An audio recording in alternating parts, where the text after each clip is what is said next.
Sveiki, esu Andrius Vaišvilas, Mažosios bendrijos mikronamai įkūrėjas.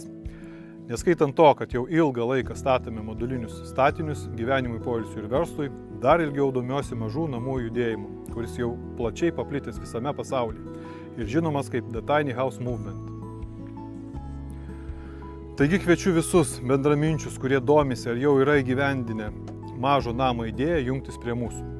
Turi nedidelį ir jaukų namelį miško apsuptyje, vidury miesto, o gal tavo namelis medyje arba ant ratų ir tu jį gali nusitempti kur panorėjęs, o gal tavo namas gali plūduriuoti ar plaukti kaip laivas, tuomet susisiek ir mes jį parodysime visai Lietuvai.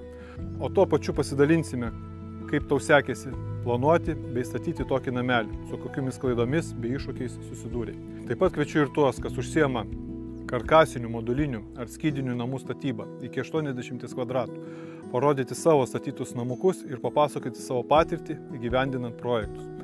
Manau, jūsų parodyti namai, papasakotos istorijos ir patirtis ne tik įkvėps, bet ir sujungs mažų namų bendruomenę Lietuvoje, padės įgyvendinti būsimus mažų namų projektus tiems, kas dar tik planuoja savo svajonių namelį.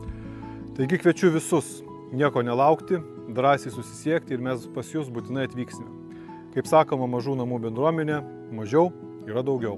Iki pasimatymo.